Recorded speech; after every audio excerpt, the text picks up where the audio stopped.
కవిత శీర్షిక నీళ్లు.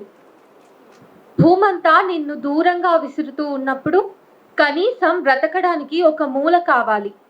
ఆ కాస్త భూభాగం నీకు చోటివ్వగలగాలి. భూమి నీది కాదు, ఆ మాటకొస్తే ఏదీ నీది కాదు, కానీ ఊపిరి సాగాలి. నువ్వు నీ కథ ముగిసేలోపు ఒక మూలన ఉండాలి. కానీ నీలాంటి అనేక పురుగుల పౌరుషాలకు నువ్వెక్కడ నీ దాక్కుంటావు?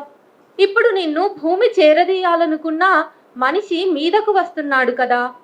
మట్టి కుండలో నీళ్లు తాగినందుకు మట్టిలోకి వెళ్ళి నిద్రించాల్సిన పరిస్థితి. కొంచెం పొట్ట నింపుకోవడానికి కూడా నువ్వు కొట్టుమిట్టాడుతుంటావు. అస్తిత్వవాదం వేదికల మీదే శిలా విగ్రహమైంది. ఇక సమానత్వం మైకులకు ఉరితీయబడ్డది. మిత్రమా, అనకూడని మాట అంటున్నాను, క్షమిస్తావా? నాలాంటి అమ్మ కడుపునే పుట్టావు, కానీ నీకు మేము పులిమిన కులం రంగును ఎలా వదిలించుకుంటావు? కేవలం ఓటుకు పనికొచ్చి గణాంకాలకు పరిమితమై తరువాత ఏ మామిడి పళ్ళు దొంగిలించినందుకో, నీ దాహానికి గుక్కెడు నీళ్లు తాగినందుకో భూతల్లి కడుపులో కలిసిపోవటానికే పరిమితమవుతున్నావు. ఈ క్షణం నిన్ను కన్నందుకు మీ అమ్మపై కోపం వస్తుంది. పేగు తెంచుకున్నప్పుడే కులం తాడు తెంచి కాల్చుంటే నాతో పాటు నువ్విప్పుడు ఆడుకునేవాడివేమో. నేను ఏ మతతత్వ కుట్రలకో కులాహంకారానికో కాష్టం కాకముందే మళ్ళీ కనుక పుడితే, మళ్ళీ కనుక నీళ్లు తాగాలనుకుంటే నా ఇంట్లోకి రా. నా ఇల్లు నీ ఇల్లు ఏంటి? మళ్ళీ నువ్వు బ్రతికొస్తే ఎదురు చూస్తాను. ఏ కంచుగోడలు లేని ప్రపంచానికి కలిసి వెళ్ళి స్వేచ్ఛగా ఆడుకుందాం. Thank you.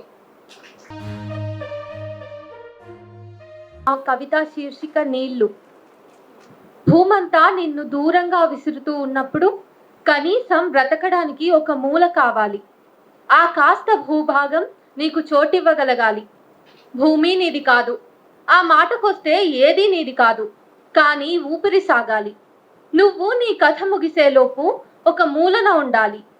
కానీ నీలాంటి అనేక పురుగుల పౌరుషాలకు నువ్వెక్కడ నీ దాక్కుంటావు?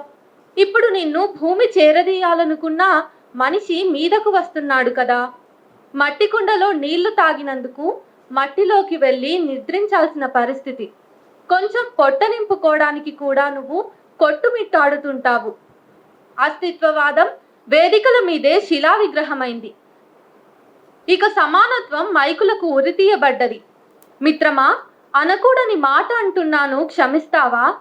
నాలాంటి అమ్మ కడుపునే పుట్టావు, కానీ నీకు మేము పులిమిన కులం రంగును ఎలా వదిలించుకుంటావు?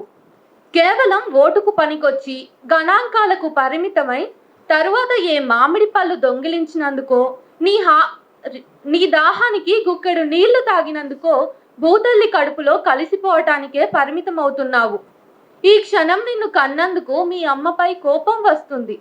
పేగు తెంచుకున్నప్పుడే కులం తాడు తెంచి కాల్చుంటే నాతో పాటు నువ్విప్పుడు ఆడుకునేవాడివేమో. నేను ఏ మతతత్వ కుట్రలకో కులాహంకారానికో కాష్టం కాకముందే మళ్ళీ కనుక పుడితే, మళ్ళీ కనుక నీళ్లు తాగాలనుకుంటే నా ఇంట్లోకి రా. నా ఇల్లు నీ ఇల్లు ఏంటి? మళ్ళీ నువ్వు బ్రతికొస్తే ఎదురు చూస్తాను. ఏ కంచుగోడలు లేని ప్రపంచానికి కలిసి వెళ్ళి స్వేచ్ఛగా ఆడుకుందాం. Thank you.